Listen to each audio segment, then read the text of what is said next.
Comment les avantages comparatifs expliquent-ils la spécialisation et les échanges internationaux? Smith et Ricardo sont les deux auteurs classiques de l'échange international. Tous deux défendent le libre-échange et expliquent les échanges internationaux par la comparaison des coûts de production. Commençons par l'analyse des avantages absolus de Smith. Celui-ci prend deux pays, la France et l'Écosse, et deux biens, le vin et le saumon. Pour la production de vin, le coût de production est plus faible en France qu'en Écosse. En effet, la France a un avantage absolu dans la production de vin, qui provient d'un climat de terrain propice à cette production. En revanche, pour la production de saumon, le coût de production en Écosse est plus faible qu'en France. L'Écosse a donc un avantage absolu dans la production de saumon, qui provient de cours d'eau favorables à cette production. Ainsi, l'Écosse se spécialise dans la production de saumon et la France dans la production de vin. Ils vont alors échanger, et cet échange va bénéficier à tous. C'est un jeu à somme positive.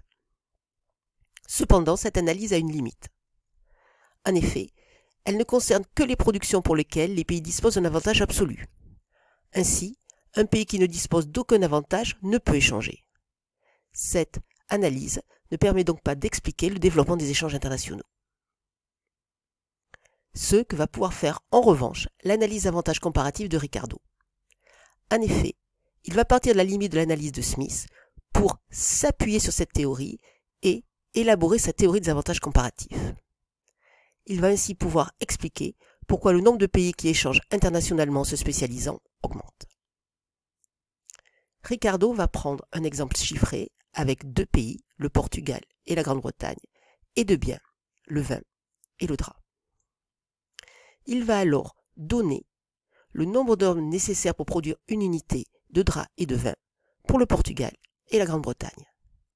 Pour le vin, il faut 80 hommes pour produire une unité de vin et 120 hommes pour la Grande-Bretagne.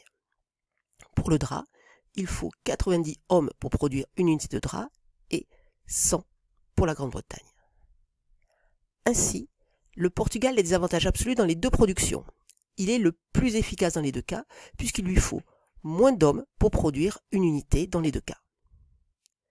Ainsi, dans la logique de l'analyse de Smith, il ne peut y avoir d'échange, puisque le Portugal dispose d'un avantage absolu dans les deux cas.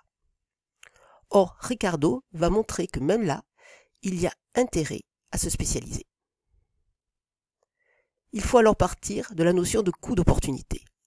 C'est ce que le même temps passé à une autre activité pourrait rapporter. Ainsi, un médecin a intérêt à embaucher une secrétaire pour la prise de rendez-vous, même s'il est plus efficace qu'elle dans cette activité.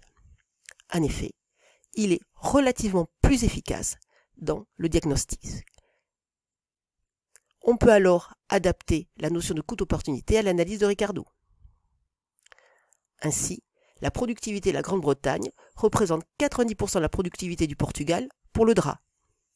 Mais elle ne représente que 66% de la productivité du Portugal dans le vin. La Grande-Bretagne a donc un désavantage relatif plus faible dans le drap que dans le vin. Ainsi, l'Angleterre va posséder un avantage comparatif dans le drap et le Portugal va posséder un avantage comparatif dans le vin. C'est cette différence d'avantage comparatif qui permet l'échange international. Ainsi, il va y avoir spécialisation et échange international. En effet, chaque pays se spécialise. Il va donc concentrer la production dans des branches d'activité ou des produits particuliers. Il va donc abandonner d'autres productions et échanger internationalement, c'est-à-dire exporter. Il va vendre à l'étranger des produits fabriqués dans le pays, mais aussi importer des produits différents. Il va acheter des produits à l'étranger. Et cet échange international va favoriser la croissance. En effet, les pays se spécialisent dans la production pour lesquels ils disposent d'un avantage comparatif, c'est-à-dire dans les secteurs où la productivité est la plus forte. La productivité augmente, ce qui permet une augmentation de la production.